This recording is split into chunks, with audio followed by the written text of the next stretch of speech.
Welcome to Sunita study zone.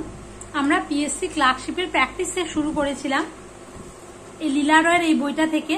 তো এখানে বেশ অনেকগুলো প্র্যাকটিস সেট রয়েছে, 40টা। তার মধ্যে আমাদের জিকের 4টে সেট হয়েছে। আমি যতগুলো সম্ভব পরীক্ষার আগে করানোর চেষ্টা করব। আজকে 5 নম্বর সেটটা করব। আর তাছাড়া এর আগে ইংলিশের ভিডিও দিয়েছি, তারপরে অঙ্কেরও আছে ভিডিও, তোমরা চাইলে দেখে নিতে পারো। তো শুরু করছি। প্রথমে বাণভট্ট কোন সম্রাটের দরবারে কবি ছিলেন? বাণভট্ট বলতেই কার কথা মনে পড়ে? সেটা হচ্ছে হর্ষবর্ধন। হর্ষবর্ধনের কোর্ট পোয়েট ছিলেন বাণভট্ট। হলো এইবারে হর্ষবর্ধন বলতে আমার কোন ডাইনেস্টির কথা মনে পড়ে? তাহলে বাণভট্টর কথা যখন বললাম, তাহলে বলি যে হর্ষবর্ধনের যেহেতু সভাকবি ছিলেন, তাই হর্ষচরিত কে লিখেছেন? হর্ষচরিত বা কাদম্বরী, হর্ষ এবং কাদম্বরীকে নিয়ে হর্ষচরিত, হর্ষবর্ধনের জীবনী হর্ষচরিতটা লিখেছেন হচ্ছে বাণভট্ট। যেহেতু বাণভট্ট ছিলেন হর্ষবর্ধনের সভাকবি, তাই হর্ষচরিত বাণভট্ট লিখেছে। এছাড়া যদি বলে কাদম্বরী কে লিখেছে, বাণভট্টই লিখেছে কাদম্বরী, হর্ষবর্ধনের সভাকবি। হলো এইবারে তোমার আরো অনেক কিছু জানতে পারে, যেমন হর্ষবর্ধন সম্পর্কে যে উনি কোন ফ্যামিলি থেকে বিলং করতেন। তাহলে হর্ষবর্ধন বিলং টু পুষ্যবতী ফ্যামিলি, তিনি পুষ্যবতী ফ্যামিলি থেকে বিলং করতেন। তিনি স্বর্ণাম প্রভাকর বর্ধনের ছেলে ছিলেন। বলে এবারে পুষ্যবতীদের তো ক্যাপিটাল, অরিজিনাল ক্যাপিটাল কোথায় ছিল? সেটা ছিল অরিজিনালি থানেশ্বর। পুষ্যবতীদের অরিজিনাল ক্যাপিটাল ছিল থানেশ্বরে। এবার সেখান থেকে হর্ষবর্ধন সেই ক্যাপিটালটা শিফট করেছেন কোথায়? কনৌজে। এরকম আসতে পারে। হর্ষবর্ধন কোন ফ্যামিলি থেকে বিলং করেন? উনি হচ্ছে পুষ্যবতী ফ্যামিলি থেকে বিলং করেন, মানে অরিজিনাল ক্যাপিটাল ছিল পুষ্যবতী। এবারে থানেশ্বর থেকে কোথায় শিফট করেছিলেন? হর্ষবর্ধনের ক্যাপিটাল ছিল কনৌজে শিফট করেছিলেন। হলো এইবারে তার কোর্ট পোয়েট তো বাণভট্টের কথা বললাম, যিনি হর্ষচরিত লিখেছিলেন, তিনি বায়োগ্রাফার ছিলেন, কাদম্বরী লিখেছেন তিনি। এই দুটোই ভীষণ ইম্পর্টেন্ট। আর তাছাড়া হর্ষবর্ধন কি কি বই লিখেছেন, এইটাই আমি রিসেন্ট কোন বিসিএস মেন্স নাকি কোনো একটা পরীক্ষা দিতে গেলাম, তখনই আমি এই কোশ্চেনটা পেলাম। কোন একটা পরীক্ষা রিসেন্টলি আমি দিয়েছি, সেটা হচ্ছে মানে নাগানন্দ, রত্নাবলী, প্রিয়দর্শিকা। এই বইগুলো কে লিখেছে? এটা হর্ষবর্ধন। নাগানন্দ, রত্নাবলী, প্রিয়দর্শিকা, এই 3টা বই হর্ষবর্ধন নিজেই লিখেছেন। আর ওনার যদি বলা হয় তাহলে হর্ষবর্ধনের টাইটেল কি ছিল? টাইটেল বলতে শিলাদিত্য, সকলোত্তর পথনাথ এসব ছিল। তাহলে শিলাদিত্য কার? হর্ষবর্ধনের। সকলোত্তর পথনাথ কার? হর্ষবর্ধনের। এটা কিন্তু ভীষণ ইম্পর্টেন্ট। আচ্ছা, বিক্রমাদিত্য যে বলা আছে সেটা কার টাইটেল? তোমরা আমাকে কমেন্ট করে জানাবে তো। আর হচ্ছে কুমারগুপ্ত, সেটা হচ্ছে নালন্দা বিশ্ববিদ্যালয় মানেই কুমারগুপ্তের কথা মনে পড়ে। আর কনিষ্ক তো তোমরা সবাই জানো, কুষাণ বংশের কনিষ্ক হচ্ছে, তিনি হচ্ছে শকাব্দের প্রচলন করেছিলেন। এরকম প্রচুর ইনফরমেশন রয়েছে। তো যাই হোক, এবার নেক্সট কোয়েশ্চেন, চাঁদ বিবি কোথাকার শাসক ছিলেন? এবার চাঁদ বিবি কোথাকার শাসক ছিলেন? চাঁদ বিবি ছিলেন হচ্ছে আহমেদনগরের, মানে বিজাপুরের আহমেদনগর। সেই চাঁদ বিবি আহমেদনগরের। যে চাঁদ বিবি মানে আকবরের কথা মনে পড়ে। ওই যে আকবরের থেকে তিনি সাম্রাজ্য বাঁচিয়েছিলেন, তাই না? হচ্ছে তোমার হচ্ছে 1595-এ, সেখান থেকে। তাই চাঁদ বিবি কোথাকার শাসক ছিলেন? চাঁদ বিবি ছিল আহমেদনগর, গুজরাটের, বিজাপুরের আহমেদনগরে শাসক ছিলেন হচ্ছে চাঁদ বিবি। আর হচ্ছে তিনি যদি বলে কার সমসাময়িক ছিলেন, তখন বলতে হবে আকবরের সমসাময়িক ছিলেন। হলো এবারে হচ্ছে বিজাপুর, তারপর গোলকুন্ডা, সাতারা, এগুলো তো সবই পড়তে হবে। এবার নেক্সট, নেহেরু ট্রফি কোন খেলার সাথে যুক্ত? এটা কিন্তু WBB কনস্টেবল কি কোন একটা পরীক্ষায় এসেছিল, এই পরীক্ষাটায়, যে নেহেরু ট্রফি যদি বলা হয়, নেহেরু নৌকা বাইচ বা বোট রেস কোথায় বিখ্যাত? কেরালা স্নেক বোট রেস, স্নেকের মতো দেখতে হয় বোটগুলো। সেই নেহেরু ট্রফি, নেহেরু নৌকা বাইচ, বোট রেসের সাথে। যদি নেহেরু কাপ বলে তখন কিন্তু ফুটবল। এগুলো পড়বে, মিসলেনিয়াসের আগে আমি এগুলো পড়েছিলাম, স্ট্যাটিক পোর্শন গুলো। তো নেহেরু ট্রফি কোথাকার? নৌকা বাইচ বা বোট রেসের সাথে জড়িত, যেটা কেরালায় দেখা যায়। আর হচ্ছে নেহেরু কাপ, যেটা নেহেরু ট্রফি নৌকা বাইচ। নেহেরু কাপ বললে তখন ফুটবল। এটা কিন্তু মনে রাখবে, প্রচন্ড গোলানোর এবং ইম্পর্টেন্ট। হলো হকির সাথে কোন কোন কাপ জড়িত? তোমরা আমাকে 2-1টা কাপের, মানে 2-1টা ট্রফি তার সাথে জড়িত হকি এবং ব্যাডমিন্টন বলবে তো আমাকে। আচ্ছা, ব্যাডমিন্টনটা বলেই দিচ্ছি, থমাস কাপ আর উবের কাপ, TP আর UB। Thomas Cup badminton men, আর হচ্ছে Uber Cup UB badminton women. এটার সাথে আর হকির সাথে জড়িত কিছু কাপের নাম তোমরা আমাকে কমেন্টে জানাবে। নেক্সট, কোন শহরটি ভারতের সিলিকন উপত্যকা? সিলিকন ভ্যালি কাকে বলে? আমরা সবাই জানি বেঙ্গালুরুকে বলা হয় সিলিকন ভ্যালি। কেন বলে? কারণ এত IT industry, due to its role in IT industry, information technology ইন্ডাস্ট্রিতে রোলের জন্য সিলিকন ভ্যালি বলা হয় বেঙ্গালুরুকে। এবার নেক্সট, ইগনাইটেড মাইন্ডস বইটি কে লিখেছেন? Ignited APJ Abdul Kalam. Ignited minds কে লিখেছেন? সেটা হচ্ছে এপিজে আব্দুল কালাম। এছাড়া আরেকটা জিনিস আছে, সেটা হচ্ছে ওনার অটোবায়োগ্রাফির নাম কি? এপিজে আব্দুল কালামের অটোবায়োগ্রাফির নাম কি? সেই অটোবায়োগ্রাফির নাম হচ্ছে উইংস অফ ফায়ার, এই উইংস অফ ফায়ারটা আমার পড়ার ইচ্ছে আছে, এখনো পড়া হয়নি। তোমরা কে কে পড়েছো আমাকে একটু কমেন্ট করে জানিয়ে তো। বারবার কিনবো কিন্তু মানে কেনাও হয় না, পড়াও হয় না। উইংস অফ ফায়ার, সেটা এপিজে আব্দুল কালাম স্যারের অটোবায়োগ্রাফি। ওনার মতো মানুষ হয়তো খুব কমই জন্মাবে কিংবা জন্মেছে। আমি ওনাকে ভীষণ শ্রদ্ধা করি, শুধু আমি না, আশা করি সকলেই শ্রদ্ধা করেন। আচ্ছা, এপিজে আব্দুল কালাম স্যারের জন্মদিন উপলক্ষে কোন দিবস পালন করা হয় সেটা তোমরা আমাকে কমেন্ট করে জানাবে। এটাও বলে দিচ্ছি যে উনি কিন্তু, না তোমরা আমাকে কমেন্ট করে জানাবে যে এপিজে আব্দুল কালাম স্যারের জন্মদিন উপলক্ষে কোন দিন কি পালন করা হয়। ইগনাইটেড মাইন্ডস কার লেখা? এপিজে আব্দুল কালাম। দেখো এইভাবে কিন্তু আমাদের কানেক্ট করতে হবে, বুঝলে? মানে সব এক একটা সাবজেক্ট থেকে এক একটা সাবজেক্টে চলে যাবে, এক একটা টপিক থেকে আরেকটা টপিকে চলে যাবো। Ignited minds APJ Abdul Kalam, wings of fire, সেটা হচ্ছে এপিজে আব্দুল কালাম স্যারের অটোবায়োগ্রাফি। মহাত্মা গান্ধীর ইম্পর্টেন্ট বুকের নাম বলবে তোমরা আমাকে। মহাত্মা গান্ধী ইম্পর্টেন্ট। মহাত্মা টাইটেলটা কে দিয়েছিল বলবে তো? গান্ধীজিকে। নেক্সট, ঝোড়া লোকনৃত্য কোন রাজ্যের? এবার ঝোড়া যদি বলা হয় সেটা হচ্ছে ঝোড়া লোক ঝরে ঝরে পড়ে উত্তর থেকে, মানে উত্তরাখণ্ড। ঝোড়া হচ্ছে উত্তরাখণ্ড। উত্তরাখণ্ডের আরেকটা আছে সেটা হচ্ছে রামান। এটা ইউনেস্কোর একটা ইয়েতে পড়ছে। রামানটা ইউনেস্কোর লিস্টে পড়ছে। তাহলে ঝোড়া ঝরে ঝরে পড়ছে উত্তর থেকে। আমি এভাবে মনে রেখেছি উত্তরাখণ্ডে, রামানটা উত্তরাখণ্ডে। আসামের ভিউ সবাই জানো। ঝাড়খণ্ডের কি কি? ঝাড়খণ্ডের পাইকা, তার ছৌ। ঝাড়খণ্ডের ছৌ জানো না? পুরুলিয়ার বিখ্যাত ছৌ, ঝাড়খণ্ডের ছৌ, এইসব। তারপরে ছৌ, পাইকা ডান্স। পাইকা কোথায়? ঝাড়খণ্ডের। পাইকা ঝাড়খণ্ডের। আর উত্তরপ্রদেশের রাসলীলা আর নৌটাঙ্কি, এটা ভীষণ ইম্পর্টেন্ট। নৌটাঙ্কি কোথায় করবে? নৌটাঙ্কি করবে উত্তরপ্রদেশ। নৌটাঙ্কি উত্তরপ্রদেশের। এরকম বিভিন্ন রাজ্য আছে। বিহু আবার অনেক রকমের হয়। তো এই যে ফোক ডান্সটা ইম্পর্টেন্ট স্ট্যাটিক দিকে টপিক হিসেবে পড়ে নেবে তোমরা। এবার আমজাদ আলী খানের সাথে খানরা সবসময় কি করে? এটা আগের ইয়েতেও পেলাম এরকম একটা কোশ্চেন, শরদের। আমজাদ ভীষণ ইম্পর্টেন্ট। খানরা সবসময় সর বলবে, তার মানে কি? শরদ। আমজাদ আলী খান, আলী আকবর খান, আলাউদ্দিন খান, এসব খানেরা হচ্ছে শরদ। তবলার সাথে কে জড়িত তোমরা আমাকে কমেন্টে জানাও। তবলার সাথে, আচ্ছা বলছি, তবলার সাথে হচ্ছে জাকির হোসেন আর ওনার বাবা আল্লাহ রাখা খান, দুজন তবলার সাথে। আর সিতার মানে কি? সিতার মানে পণ্ডিত রবিশঙ্কর সিতার। আর সিতার মানে, আচ্ছা বলবে তো, সিতার এই ইনস্ট্রুমেন্টটাকে কে ইনভেন্ট করেছিল? ভীষণ ইম্পর্টেন্ট নামটা হিস্ট্রিতে। তো হচ্ছে রবিশঙ্কর সিতার আর বিলায়েত খান সিতার। তারপর সিতারের তারে নিজেকে বিলিয়ে দিলে, এরকম একটা বিষয় মনে রাখতে পারো, যেভাবে যার ইচ্ছা। বিলায়েত খান হচ্ছে সিতার, রবিশঙ্কর দুটো সিতার, নিখিল ব্যানার্জি সিতার, এরকম।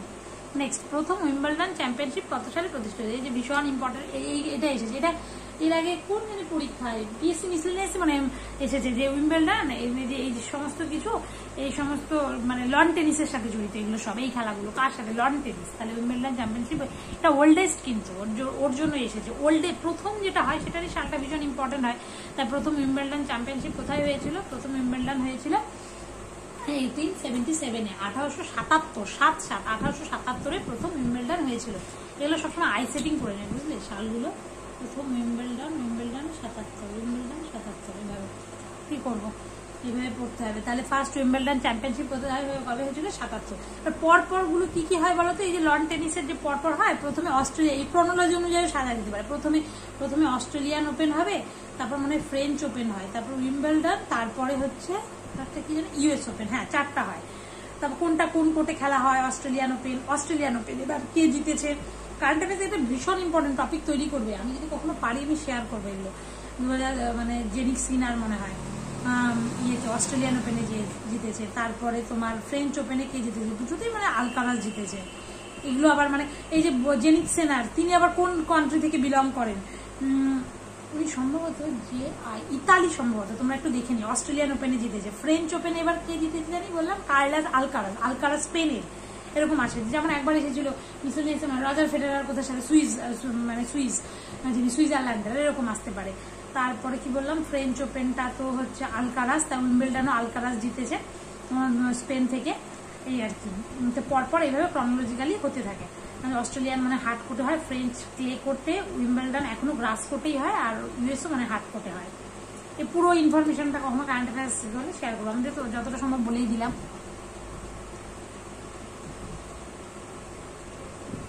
হিস্ট্রিতে এই 1896 সালটা বিশেষ করে আইএনসির জন্য কেন ইম্পর্টেন্ট বলবে তো আমাকে? নেক্সট, ভারতের খনিজ ভান্ডার কাকে বলা হয়? Mineral house of India. Mineral house মানে ছোটনাগপুর মালভূমি, কি পাওয়া যায় না, ছোটনাগপুর মালভূমিকে বলা হয় হচ্ছে মিনারেল হাউস অফ ইন্ডিয়া। এবার নিম্নলিখিত কোন অঞ্চলে মৌসুমী বায়ুর প্রভাবে প্রথম বৃষ্টিপাত হয়? মৌসুমী বায়ু মানে কি সাউথ ইস্ট থেকে আসছে, তার জন্য সাউথ ওয়েস্ট থেকে আসছে, তাই এদিক থেকে সাউথ আর ওয়েস্ট এইভাবে ঢুকছে। সাউথ ওয়েস্ট মনসুন যখন ঢুকছে, মনসুন মানে জুলাই থেকে সেপ্টেম্বরে, সাউথ ওয়েস্ট মানে জুলাই থেকে সেপ্টেম্বরে বৃষ্টি। সাউথ ওয়েস্ট মনসুন যখন ঢুকছে, দেখো সাউথ ওয়েস্ট থেকে আসছে, তার মানে ওয়েস্টার্ন ঘাট, পশ্চিম ঘাট পর্বতে প্রথম ধাক্কা লাগাবে না, বৃষ্টি আসছে এই মনসুন বেঁচে ধাক্কা লাগাবে কোথায়? সাউথ ওয়েস্ট মনসুনটা আসছে, তাই ধাক্কা লাগাবে ওয়েস্টার্ন ঘাট, তাই ওয়েস্টার্ন ঘাটে প্রথম বৃষ্টিপাত হবে।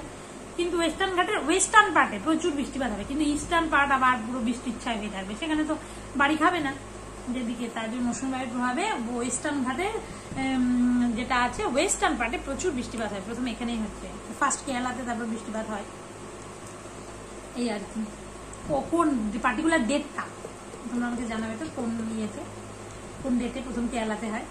আর পশ্চিমবঙ্গের পঞ্চায়েত ব্যবস্থায় কটি স্তর রয়েছে? এবার দেখো, এই যে আমি সেশনটা করছি এটা কিন্তু আমিও স্টুডেন্ট, তোমরাও স্টুডেন্ট, তো আমি তো মানে আমি যেটুকু যা পড়ি মানে সেটাই শেয়ার করার চেষ্টা করি। এবার আমি অনেক কিছুতেই হয়তো আমার নলেজ কম আছে, হয়তো জানি না কিংবা ভুল জানি, কোনো মিস ইনফরমেশন থাকলে কিংবা তোমরা আরো অনেক কিছু বেশি জেনে থাকলে আমাকে অবশ্যই কমেন্টে জানাবে। এটা একটা ডিসকাশন সেশন, এটা আমি কোনো মানে স্যার নয়, তো মানে কোনো ম্যাডাম নয় কিংবা স্যার নয়, আমি জাস্ট তোমাদের মতোই স্টুডেন্ট, হয়তো কিছুদিন আগে শুরু করেছি আমি পড়া, এই আর কি।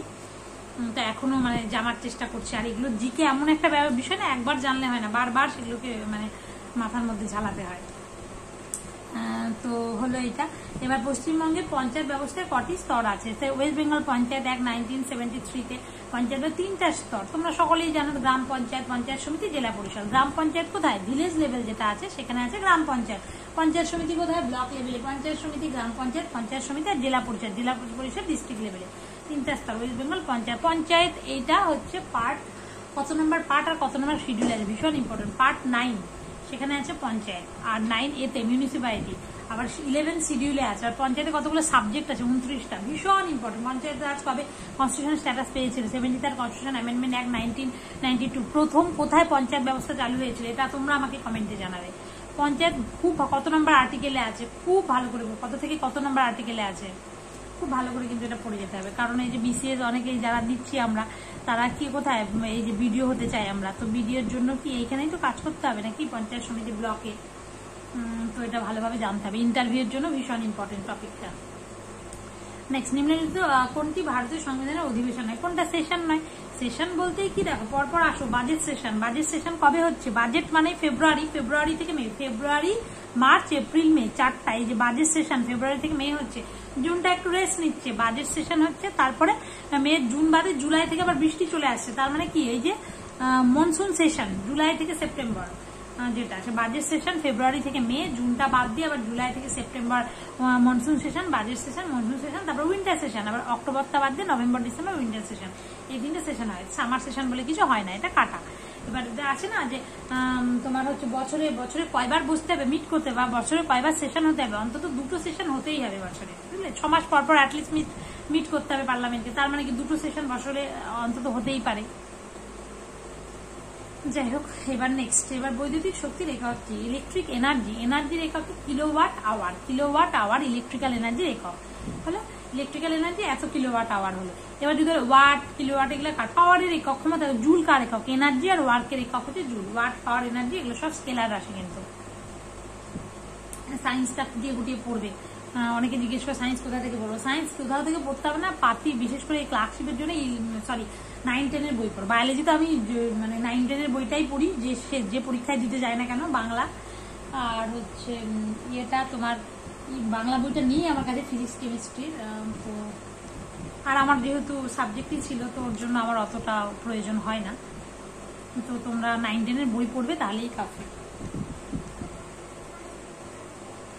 যারা তারপর পারবে, আমার কাছে যেমন এনসাইক্লোপিডিয়া আছে, ওটা আমি মানে দেখি। এবার নেক্সট, এবার হচ্ছে বরফের গলনাঙ্ক, যেটা বরফের গলনাঙ্ক কত? বরফের গলনাঙ্ক বলতে গেলে 0 ডিগ্রি সেলসিয়াস, আমরা সবাই জানি 0 ডিগ্রি সেলসিয়াস কিন্তু আসবে না, তাহলে কত আসবে? কেলভিন স্কেলে দিয়েছে, দেখেছো? এবার কেলভিন স্কেল মানে কত? বরফের গলনাঙ্ক 0 ডিগ্রি সেলসিয়াস বা 273 কে। এবার 0 ডিগ্রি সেলসিয়াস মানেই হচ্ছে 273 কেলভিন, এটা মনে রাখতে হবে। মানে কোনো যদি সেলসিয়াস থেকে আমরা কেলভিন স্কেলে যেতে চাই তাহলে কি প্লাস 273 যোগ করতে হবে। তাহলে তোমাকে বললো 32 ডিগ্রি সেলসিয়াস, সেটা কেলভিন স্কেলে কত হবে, তাহলে 32 প্লাস 273 করে যত হবে তত কেলভিন, এরকম বুঝলে। তাহলে যেহেতু বরফের গলনাঙ্ক 0 ডিগ্রি সেলসিয়াস, তার জন্য 0 ডিগ্রি সেলসিয়াস মানে কত 273 কেলভিন হলো। এবার যদি কেলভিন স্কেলে না দিয়ে যদি দেয় ফারেনহাইট স্কেলে বরফের গলনাঙ্ক কত, তখন এইভাবে মনে পাবে C/5 = F - 32/9। এই ফর্মুলাটা ভীষণ ইম্পর্টেন্ট, এটা দিয়ে কিন্তু অঙ্ক দেয়, এর আগে প্রিভিয়াস WBCS কি কোনো পরীক্ষায় দিয়েছে, মানে অনেক পরীক্ষাতেই দেয় এই ফর্মুলা C/5 = F - 32/9। এবার তোমাকে বললো যে বরফের গলনাঙ্ক 0 ডিগ্রি সেলসিয়াস, তুমি জানো, তাহলে 0/5 বসায় দিবে, বসায় দেওয়ার পরে তাহলে ফারেনহাইট স্কেলে কত তাপমাত্রা তোমার বেরিয়ে যাবে। মানে সেলসিয়াসে একটা দেওয়া থাকলো, ফারেনহাইট বের করতে পারলে এইভাবে বের করবো। আবার সেলসিয়াস দেওয়া থাকলো, কেলভিন বের করতে গেলে 273 যোগ করবো। এবার নেক্সট হচ্ছে অপরিশোধিত তেল থেকে পেট্রোলিয়াম পৃথক করার, মানে সবসময় পেট্রোলিয়াম পৃথক করার পদ্ধতি হচ্ছে আমাদের ফ্র্যাকশনাল ডিস্টিলেশন, এটা মনে রাখবে, এটা ভীষণ ইম্পর্টেন্ট। এই প্র্যাকটিসটা এর জন্য আমি বলছি যে খুব ইম্পর্টেন্ট, কারণ কি সব বিভিন্ন পরীক্ষার প্রিভিয়াস ইয়ার কিংবা যেগুলো এসেছে কিংবা আসতে পারে সেই কোয়েশ্চেনই দেওয়া, কারণ আমার অনেক পরীক্ষার প্রিভিয়াস ইয়ার করা আছে, তো বোঝা যাচ্ছে যে BCS তো আছেই, যে এই পরীক্ষাগুলো থেকে মানে এখান থেকে এগুলো দিয়েছে ওই রিলেটেড। তো অপরিশোধিত তেল থেকে পেট্রোলিয়াম পৃথক করার পদ্ধতি যেটা, সেটা হলো ফ্র্যাকশনাল ডিস্টিলেশন, বা যেটাকে বলবো আমরা আংশিক পাতন। এবার কোন বছর প্রথম শিল্পনীতি প্রকল্প গ্রহণ করা হয়? First industrial policy 1948, 1948। স্বাধীনতার পরের বছরই ফার্স্ট ইন্ডাস্ট্রিয়াল পলিসি গ্রহণ করা হয়, যখন ইন্ডিয়া ছিল মিক্সড ইকোনমি, একটা মিক্সড ইকোনমি ছিল, গভর্নমেন্টের হাতেও থাকবে প্রাইভেটের হাতেও থাকবে। Mixed economic policy was adapted in 1948, 1948 প্রথম মিক্সড ইকোনমিক পলিসিটা অ্যাডাপ্ট করা হয়েছে, এবং তারপরে আবার 1956 সেকেন্ড ইন্ডাস্ট্রিয়াল পলিসি যখন এসেছে, secondly socialistic pattern of society, সেটা অ্যাডাপ্টেড হয়েছে। দেখো এরপরে আরো অনেক চলেছে। তো এবারে নেক্সট ইকোনমিক্সে 1951 সালটা কিসের জন্য ইম্পর্টেন্ট তোমরা আমাকে বলবে। এইবারে প্রথম রাজীব গান্ধী খেলরত্ন পুরস্কার কাকে দেওয়া যায়? রাজীব গান্ধী খেল মানে বিশ্বনাথন আনন্দ, যেটা ফার্স্ট যিনি চেজ গ্র্যান্ডমাস্টার ছিলেন ইন্ডিয়ার, তো তিনি হলেন হচ্ছে বিশ্বনাথন আনন্দ। ওনাকে রাজীব গান্ধী খেলরত্ন পুরস্কার দেওয়া হয় 1991-92। এবার বর্তমানে এই পুরস্কারটার নাম এটা নয়, কিন্তু রাজীব গান্ধী খেলরত্ন পুরস্কারের বর্তমান নাম কি? অর্থাৎ major Dhyan Chand Khel Ratna award, wizard of hockey বলে না, হকির জাদুকর মেজর ধ্যানচাঁদ, ওনার জন্মদিন অনুযায়ী কিন্তু স্পোর্টস ডে পালন করা হয়। মেজর ধ্যানচাঁদের জন্মদিন অনুযায়ী স্পোর্টস ডে পালন করা হয়। সেটা কবে পালন করা হয় তোমরা আমাকে জানাবে। এইভাবে করতে করতে না ডে গুলো একটু করে রোজ দুটো একটা করে মাথায় ঢোকাবে, ঢুকে মনে রাখবে, কারণ ভীষণ ইম্পর্টেন্ট হয়, সব পরীক্ষাতে আসে কম বেশি। এবার হলো নেক্সট স্পেস এক্স এর প্রতিষ্ঠাতা, তোমরা সকলেই জানো স্পেস এক্স মানেই কি এলন মাস্ক, তাহলে স্পেস এক্স এর প্রতিষ্ঠাতা এলন মাস্ক। এবার টিম কুককে সিইও অফ অ্যাপেলের সিইও। আর স্পেস এক্স হচ্ছে আমেরিকান একটা অ্যারোস্পেস কোম্পানি। এবারে যদি এই যে সেগি ব্রেন এবং ল্যারি পেজ, ব্রিন আর পেজ, ব্রিন দিয়ে পেজ লিখলো, তাহলে কি গুগলের ফাউন্ডার 1998-এ। দেখ গুগল মানে কি ব্রেন লাগে, তাই সেখানে ব্রিন BRI নেবে মনে রাখবে, সেগি ব্রিন এবং ল্যারি পেজ, ব্রেন থাকলে সেটা দিয়ে লেখা যাবে, তাই ব্রিন আর ল্যারি পেজ এরা দুজনা হচ্ছে। গুগল না, ব্রেন না থাকলে গুগল কেউ তৈরি করতে পারে না, আর গুগলে তো লেখা, তার জন্য পেজ, তাই সেগি ব্রেন আর ল্যারি পেজ এনারা দুজন মিলে 1998-এ গুগলে ফাউন্ডার। ধনরাজ পিল্লাই কোন খেলার সাথে জড়িত? ধনরাজ পিল্লাই হচ্ছে আমাদের ধনরাজ পিল্লাইকে হকির সাথে জড়িত। ধনরাজ পিল্লাই কোন খেলা, এগুলো মনে রাখতে হবে, কিচ্ছু করার নেই। যেমন হকির জাদুকর বললাম হচ্ছে মেজর ধ্যানচাঁদ, উনি তো হকির সাথে জড়িত। এইবারে আচ্ছা বলো তো, ভারত প্রথম কবে হকিতে গোল্ড মেডেল পেয়েছিল? স্বাধীনতার আগে কবে পেয়েছিল, স্বাধীনতার পরে কবে, এবং ভারত কতবার মোট হকিতে গোল্ড মেডেল পেয়েছে? এবার প্যারিস অলিম্পিকেও ভারত হকিতে কোন মেডেল পেয়েছে? অলিম্পিক, প্যারিস অলিম্পিক সবকিছু একদম পুরো প্যারা অলিম্পিক সব কিন্তু ভুলে খেতে হবে এই পরীক্ষার আগে, ক্লার্কশিপের আগে। ওয়ার এবং পিসের মধ্যে যুদ্ধ শান্তি মাথাটা টলমল করছে, তাই Leo Tolstoy. War and Peace, এটা মিসেলিনিয়াস প্রিভিয়াস ইয়ারের কোয়েশ্চেন, মানে যে করতে গিয়েই পেলাম। ওয়ার এবং পিস, যুদ্ধ শান্তি মাথাটা টলমল করছে, তার জন্য কি লিও টলস্টয়। এবার নিউমেরিক্স এর মাধ্যমে তোমরা মনে রাখতে পারো হিউম্যান ব্রেন তো পরীক্ষার হাতে তোমার ওয়ার আর পিস দেখলেই তখন মাথায় বোঝা, আচ্ছা ওয়ার এবং পিস, যুদ্ধ শান্তি, মাথাটা টলমনও করে যাচ্ছে বাবা বর্তমানে যা পরিস্থিতি। তাহলে কি লিও টলস্টয় এইভাবে। লিও টলস্টয় আরেকটাই হচ্ছে বই হচ্ছে আন্না ক্যারেনিনা, এটাও লিও টলস্টয়ের। বিশ্ব জল দিবসটা ভীষণ ইম্পর্টেন্ট, এটা দিয়ে তো বাংলায় একবার পুরো একদম লিখতেই দিয়ে দিল, বড় বিসিএস মেন্সে লিখে আসলাম। তো ওই যে 22 মনে হয়। তো বিশ্ব জল দিবস যেটা, সেটা কবে উচিত তুমি যদি না জানো, ভাবো তুমি যদি না জানো বিশ্ব জল দিবস কবে, তুমি লেখাটাই লিখতে পারবে না একটা 40 নম্বরের বাংলা বিসিএস মেন্স। মানে ওর জন্য বলছি ডেটা কতটা ইম্পর্টেন্ট, এবং মেন্সের জন্য বাংলা ইংলিশ লেখার ক্ষেত্রে ডেটাকে, বিশেষ করে বাংলা লেখার ক্ষেত্রে তোমরা কিভাবে ঢোকাবে, ইংলিশ লেখার ক্ষেত্রে কিভাবে ওর মধ্যে লেখার মধ্যে ইনকর্পোরেট করবে, মেন্সের আগে আমি তোমাদের সাথে ডিসকাশন করবো পারলে। এবার বিশ্ব জল দিবস যেটা, সেটা হচ্ছে 22 মার্চ। 22 মার্চ জল দিবস হচ্ছে এবার ওয়াটার ফর পিস এরকম কিছু একটা থিম ছিল, থিমটাও পড়তে হয়। 22 এপ্রিল আর্থ ডে, আগে জল লাগবে তারপর পৃথিবী। 22 মার্চ জল ছাড়া মারা যাবে, তাই 22 মার্চ জল দিবস। 22 এপ্রিল আর্থ ডে। 23 মার্চ কি ডে? শহীদ দিবস। 23 মার্চ শহীদ দিবস বা হচ্ছে মেট্রিওলজিক্যাল ডে।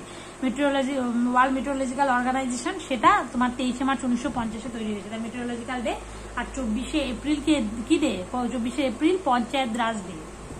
24 এপ্রিল কেন পঞ্চায়েত রাজ ডে পালন করা হয় তোমরা আমাকে বলবে তো? নেক্সট, মধ্যযুগীয় শহর বিজয়নগর বর্তমানে কি নাম? বিজয়নগর মানেই কি? বিজয়নগর মানেই বর্তমানে হচ্ছে সেটা হাম্পি নামে পরিচিত। এবার বিজয়নগর সম্পর্কে বলতে গেলে, বিজয়নগর বাহুমনির পুরো একটা আলাদাই সেকশন আছে, তোমরা এটা আশা করি সকলেই জানো, পুরো আলাদা সেকশন। তো সেটাকে আমাদের আলাদাভাবে পড়াটাই ভালো, তাই না? বিজয়নগর সাম্রাজ্য কবে তৈরি হয়েছিল, কে তৈরি করেছিল। তো বিজয়নগর মানেই হচ্ছে বর্তমানে কর্ণাটক। হাম্পিটা কোথায় অবশ্যই এটাও দিতে পারে, কর্ণাটকের বিজয়নগর হাম্পি নামে পরিচিত।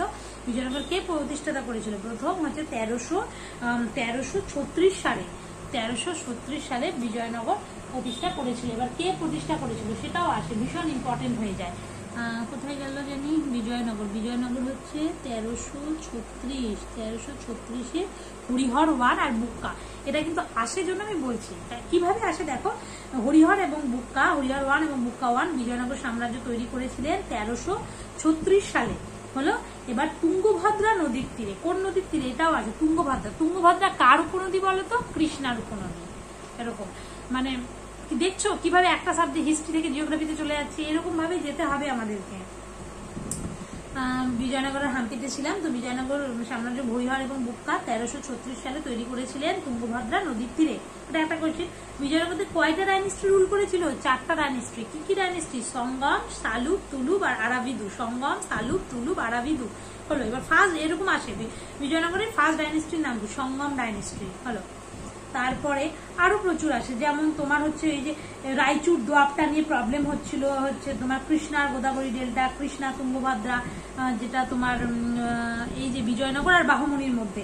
তারপরে হরিহর আর বুক্কা তো বললাম। এবার আর হচ্ছে আরেকটা বিষয়, সেটা হচ্ছে ওই যে তোমার ওই যে একজন আছে না, কি জানি নাম, তুলুব ডাইনেস্টি, যেটা কৃষ্ণদেব রায়। হ্যাঁ, সঙ্গম, শালুক, তুলুব, এই 3 নম্বর ডাইনেস্টি তুলুব ডাইনেস্টি। সেই তুলুব ডাইনেস্টিতে ছিল কৃষ্ণদেব রায়।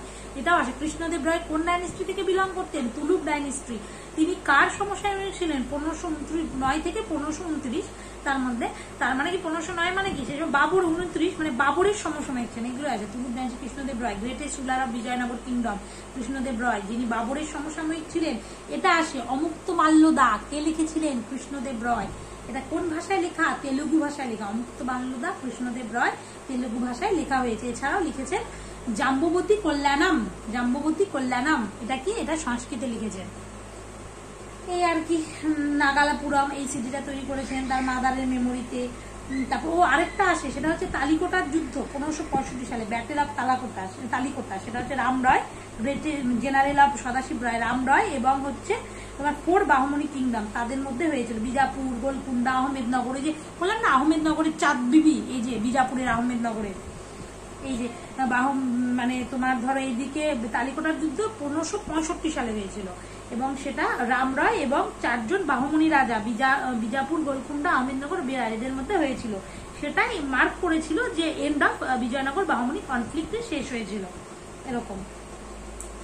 যাই হোক, যতটা সম্ভব বিজয়নগর সম্পর্কে বললাম, ভীষণ ইম্পর্টেন্ট। অনেকে এটাকে স্কিপ করে যাও, করবে না কিন্তু। আমি যদি কখনো টপিক ওয়াইজ পড়াই তাহলে সেক্ষেত্রে তোমাদের সাথে আলোচনা করবো। আমি যেগুলো বললাম প্রত্যেকটাই প্রিভিয়াসে এসেছে বারবার কিংবা আসতে পারে, সেই রিলেটেডই বললাম। এবারে মুঘল চিত্রকলা কার আমলে সর্বোচ্চ শিখরে পৌঁছেছিল, সেটা হচ্ছে জাহাঙ্গীর। পেন্টিং হাইয়েস্ট, একদম হাইয়েস্ট লেভেলে পৌঁছে গেল। পেন্টিং মানেই কি জাহাঙ্গীর। এবার জাহাঙ্গীর মানে কি, এই যে তোমাদের এই যে শালগুলো না, এই শালগুলো পুরো একদম মাথায় গুলে খেতে হবে যে মানে কার সময় কোন শাল ইম্পর্টেন্ট ছিল। যেমন জাহাঙ্গীরের সময়, তারপর আবার হলো আবার জ্বর, তা আকবরের পরে, তাহলে আকবর কত সাল অব্দি ছিলেন, 1605 অব্দি ছিলেন, তাহলে জাহাঙ্গীর নিশ্চয়ই 1605 থেকেই আসবেন। তাহলে জাহাঙ্গীর 1605 থেকে 1627 অব্দি ছিলেন জাহাঙ্গীর। এবার জাহাঙ্গীরের ডাকনাম কি ছিল, ওনার ডাকনাম ছিল যে শেখ সেলিম চিশতির নাম অনুসারে হচ্ছিল না ওনাদের সন্তান আকবরের, তখন শেখ সেলিম চিশতি ইয়েতে হয়েছিল, তখন শেখ সেলিম চিশতির নাম অনুযায়ী ওনার নাম জাহাঙ্গীরের নাম সেলিম রাখা হয়েছিল। তারপরে তিনি হচ্ছে গুরু অর্জুন দেব, ওনার সাথে রিলেটেড। তারপরে আরেকটা বিষয় হচ্ছে এটা আসে তোমার এই যে বাবর আর, হ্যাঁ বাবর আর জাহাঙ্গীর দুজনে মানে কারা, হ্যাঁ হচ্ছে আকবর তো অশিক্ষিত ছিল, তুজুকি বাবরি, বাবর নিজে হাতে লিখলো না, এবং জাহাঙ্গীরি তুজুকি জাহাঙ্গীরি পার্সিয়ান ল্যাঙ্গুয়েজ, এটা অটোবায়োগ্রাফি অফ জাহাঙ্গীর। যদি বলে তুজুকি জাহাঙ্গীরি কে লিখেছে, জাহাঙ্গীর নিজে লিখেছিলেন তার। তো আর বলতে গেলে জাহাঙ্গীরও যে মেহরুন্নেসা তার পার্সিয়ান ওয়াইফ, এটা তো জানো, যার হচ্ছে নাম নূরজাহান চক্র। আরেকটা ইম্পর্টেন্ট, সেটা হচ্ছে জাহাঙ্গীরের আমলে কে এসেছিল, স্যার উইলিয়াম হকিংস। এটা ভীষণ ইম্পর্টেন্ট, উইলিয়াম হকিংস কোন মুঘল সম্রাটের আমলে এসেছিলেন এবং যে আসলেন হচ্ছে হকিংস কবে আসলেন, সেটা 1608 সালে উইলিয়াম হকিংস আসলেন, যাকে ইংলিশ খান টাইটেল দিল জাহাঙ্গীর, বললো যে যাও তোমাকে খান টাইটেল দিলাম, তার মানসব দিয়ে ফিরিয়ে দিল। তারপর স্যার টমাস আবার আসলো 1615, আসলো সে জাহাঙ্গীরের কোর্টে ভিজিট করলো, ambassador of James one of England. তার অনুযায়ী পেন্টিংটা তো হাইয়েস্ট পৌঁছালো, পেন্টিং তো পৌঁছালো, তার জাহাঙ্গীর মানে পেন্টারের নাম বলো, উস্তাদ মানসুর আব্দুল হাসান, উস্তাদ মানসুর আব্দুল হাসান, এই সমস্ত কিছু ওনারা ভীষণ ইম্পর্টেন্ট। উস্তাদ মানসুর, এই যে জাহাঙ্গীরের আমলে পেন্টিং, উস্তাদ মানসুর আর আব্দুল হাসান, এগুলো সব জাহাঙ্গীরের আমলে। উস্তাদ মানসুর আব্দুল হাসান, এগুলো সব জাহাঙ্গীরের আমলে পেন্টার ছিল, তাই তো। আর আরেকটা কোশ্চেন আসে, সেটা হচ্ছে বিশান দাসও ছিল, হ্যাঁ আব্দুল হাসান, বিশান দাস, মানসুর এগুলো। এবং আরেকটা আছে যে কার টম্ব আউটসাইড ইন্ডিয়া ছিল, সেটা হচ্ছে জাহাঙ্গীরের টম্ব ছিল আউটসাইড ইন্ডিয়া, মানে সেটা হচ্ছে লাহোরে ছিল, শাহদারাবাগ, লাহোর, পাকিস্তান। এটাও ভীষণ আসে। এবং জাহাঙ্গীর 1627 সালে মারা গেলেন। ব্যাস, এই মোটামুটি জাহাঙ্গীর সম্পর্ক। আরেকটা সেটা হচ্ছে টোবাকোটাকে প্রহিবিট করেছিলেন, prohibited smoking and use of tobacco 1617 সালে জাহাঙ্গীরই কিন্তু টোবাকোটাকে, তামাকটাকে, সেটাকে ইউজটাকে নিষিদ্ধ করেছিল। এটাও ভীষণ ইম্পর্টেন্ট আসে, সেটা হচ্ছে জাহাঙ্গীর। আর যেটা ইন্ট্রোডিউস হয়েছিল তোমার হচ্ছে আকবরের আমলে পর্তুগিজদের দ্বারা। আর বলতে গেলে অটোবায়োগ্রাফি তো লিখলেন, আর সেরকম চেন অফ জাস্টিস, সেটাও হচ্ছে জাহাঙ্গীরের আমলে হয়েছিল। তো যতটা সম্ভব আলোচনা বললাম তো। এরপরে একদম ফার্স্ট, এটা তো অত ক্রনোলজি মেনটেন করলাম না, কখনো টপিক ধরে পড়ালে তোমাদের সাথে শেয়ার করলে আমি সব ধরে এক একটা, এবং ইম্পর্টেন্ট খুব বেশি। দেখো সব ইনফরমেশন মনে রাখা, আমরা প্রিলিমিনারি স্টেজে যারা আছে তাদের জন্য তো মাথা গুলিয়ে যাবে, তাও যা মানে করি অনেকটা। এবার নেক্সট, তারপর এক একজন আকবর, শাহজাহান, ঔরঙ্গজেব, ওনাদের সম্পর্কে বলতে গেলে তো মানে এই ভিডিওই কভার হয়ে যাবে একটা এতেই।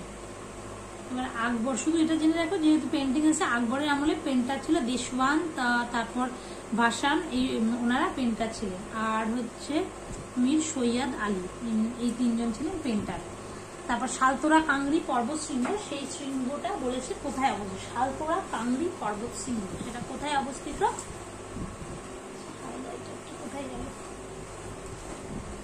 সালতোরা কাংরি পর্বত শৃঙ্গ, ইন্দো পাক। এই যে কাংরি মানেই মনে রাখবে কারাকোরাম রেঞ্জ, কারাকোরাম মানেই কি ইন্দো পাক সীমান্ত, সিয়াচেন গ্লেসিয়ার, নুব্রা ভ্যালি এসেছিল মেন্সে। সালতোরা কাংরি পর্বত শৃঙ্গ, সেটা কোন সীমান্তে, সালতোরা কাংরি মানে কারাকোরাম মানে ইন্দো পাক বর্ডারে অবস্থিত, হলো ইন্দো আর পাকিস্তান, ইন্ডিয়া পাকিস্তান। এবার নেক্সট বর্ডার গুলো সব পড়বে, বুঝলে, মানে ইন্ডিয়া চেনের মানে বর্ডার কি বলা হয়, তারপর ইন্ডিয়া পাকিস্তান, ইন্ডিয়া আফগানিস্তান, এই সব বর্ডার গুলো পড়ে যাবে।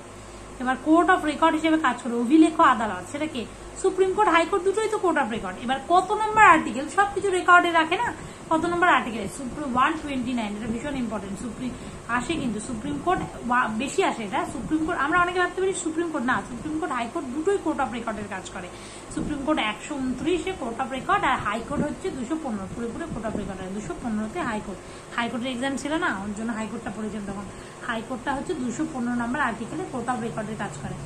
নেক্সট, লিম্ফোসাইট কোথায় উৎপন্ন হয়? লিম্ফোসাইট কোথায় উৎপন্ন? লিম্ফ মানে কি? লিম্ফোসাইট ইমিউনিটি দেয়, WBC এর একটা part.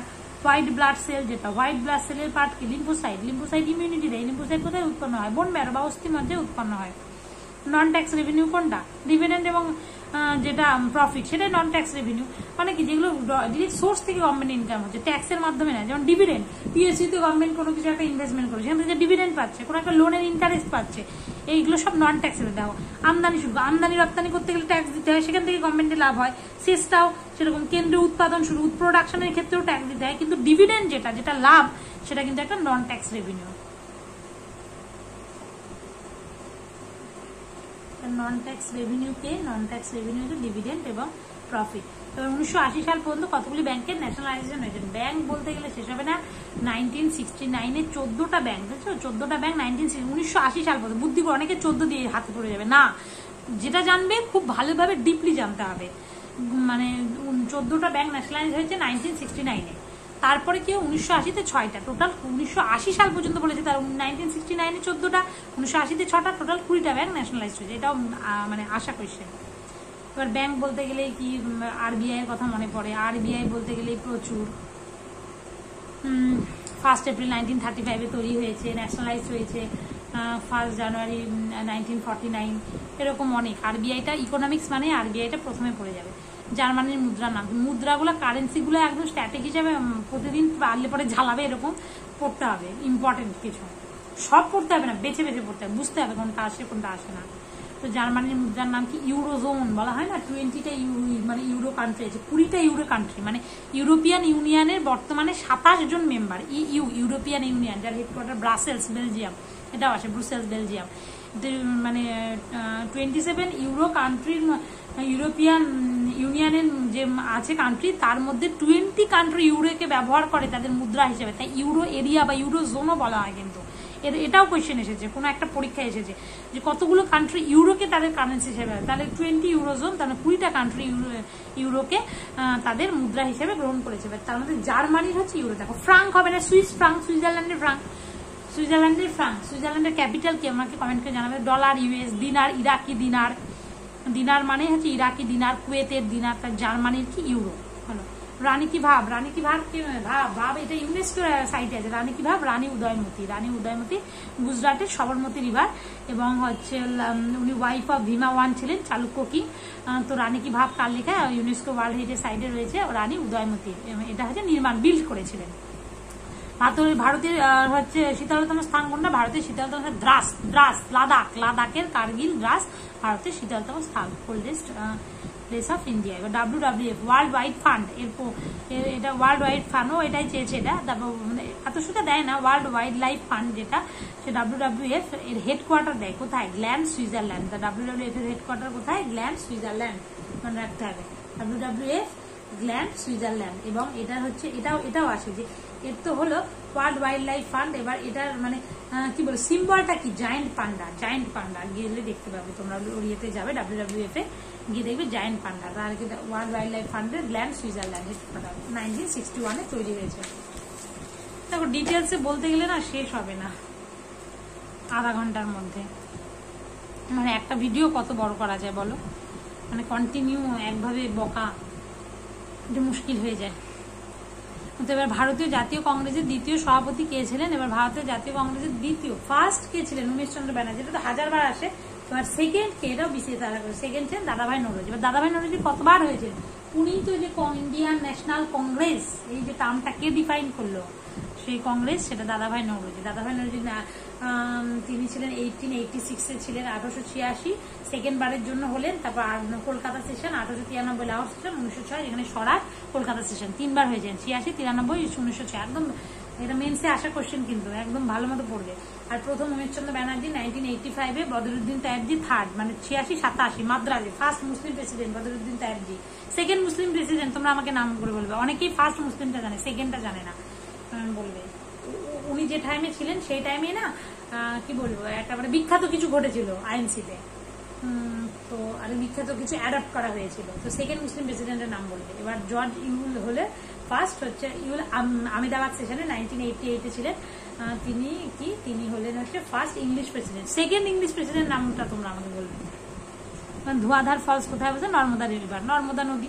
Dhuandhar falls Narmada river, Kapildhara falls Narmada river, marble falls সেটা নর্মদা রিভার, প্রচুর কিছু, সবই নর্মদা রিভার। নর্মদা মানে ওই যে western flowing river of India, Narmada. Narmada মানে কি অমর কন্টক থেকে উৎপন্ন হয়েছে। নর্মদা সেটা সবচেয়ে important, life line of Madhya Pradesh বলা হয়, অমর কন্টক থেকে উৎপন্ন হয়েছে। তারপর নর্মদা তাপ্তি সম্পর্কে আর কি প্রচুর ইনফরমেশন, বুঝলে।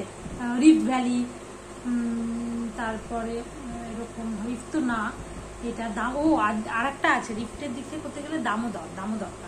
আর নর্মদা যে মেন আসে হচ্ছে কোথা থেকে উৎপন্ন হয়েছে, ওই যে অমরকন্টক থেকে উৎপন্ন হয়েছে। একদিকে অমরকন্টক থেকে, একদিকে নর্মদা, একদিকে সোন, এই আর কি। তারপর সর্দার সরোবর ড্যাম, নর্মদা রিভার, নর্মদা বাঁচাও আন্দোলন, তার সাথে কে জড়িত বলবে তো তোমরা আমাকে নাম কিও না।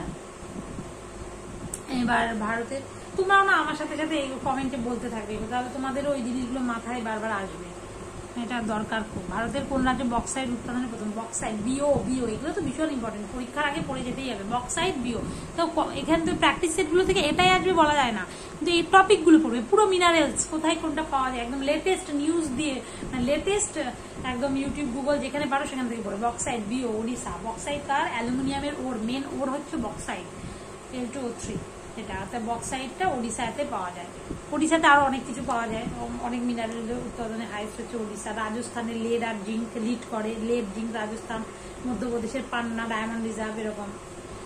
তো ভারতের রাষ্ট্রপতি নির্বাচন হয়, রাষ্ট্রপতি হয় Lok Sabha elected member of Lok Sabha, Rajya Sabha and state legislative assembly, মানে লোকসভা, রাজ্যসভা এবং রাজ্য বিধানসভার নির্বাচিত সদস্যদের দ্বারা। কারণ কি, রাষ্ট্রপতি আবার ইলেক্ট করবেন, তো ওর জন্য নমিনেটেড না, কিন্তু অনেক সময় মেম্বার্স অফ লোকসভা রাজ্যসভা এসেলে না, elected member of Lok Sabha Rajya Sabha and state legislative assembly বললে তখন রাষ্ট্রপতি নির্বাচন। কত নম্বর আর্টিকেলে আছে? আর্টিকেল 54-তে election of president, manner of election of president সেটা 55। পুরো এগুলো সব ঝরঝরা করতে হবে।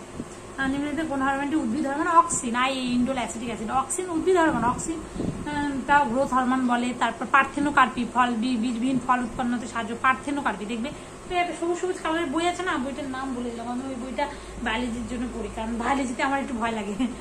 ফিজিক্স কেমিস্ট্রি মোটামুটি ঠিক আছে, তো বায়োলজিটা আমি ওই বাংলা বইটাই পড়ি আর কি ছোটবেলার।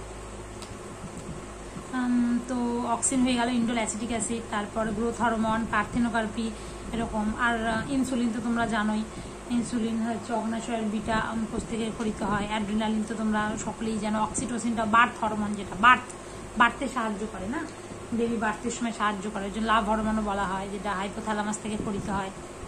এবারে হচ্ছে সম্প্রতিকে 83rd গ্র্যান্ড মাস্টার হয়েছেন। 83rd বললে হচ্ছে আদিত্য এস সামন্ত। এবার 85th অলরেডি হয়ে গেছে, পি সামনে খিল, এটাকে তোমরা মনে রাখবে, পি সামনে খিল 85th। এবার উত্তরকাশী সুড়ঙ্গ উদ্ধারের সাথে কোন অপারেশন জড়িত? অপারেশন জিন্দেগি। এবং পুরো যে বারকোড টানেল আসে না, শিলকিয়ারা বেন্ড বারকোড টানেলে, যে শিলকিয়ারা বেন্ড বারকোড টানেলে অপারেশন জিন্দেগি ফিরিয়ে দিয়েছে। সেই কতজন 17 দিন ধরে 41 জন ওয়ার্কারের ভিতরে ওটা আটকে ছিল, সেটা অপারেশন জিন্দেগি উত্তরাখণ্ডের গভর্নমেন্টে এখন। আর বিভিন্ন অপারেশনগুলো পড়বে, ইসরায়েলে হচ্ছে অপারেশন অজয়, ইউক্রেনে কি অপারেশন হেন তেন, এরকম অপারেশন কাবেরী। তারপর যা অপারেশন, মানে যা অপারেশন ইম্পর্টেন্ট 2022-23 এগুলো পড়বে। আর কে 2023 সালে শান্তিতে নোবেল পুরস্কার পেয়েছেন? শান্তিতে নার্গিস মোহাম্মদ, যেহেতু 24-এর এখন বেরোয়নি, শান্তিতে নার্গিস মোহাম্মদ, ইরান সম্ভবত, নার্গিস মোহাম্মদী ইরান শান্তিতে নোবেল প্রাইজ পেয়েছেন। নোবেল কতগুলো সাবজেক্টের উপর দেওয়া হয়, 6টা সাবজেক্টের উপর।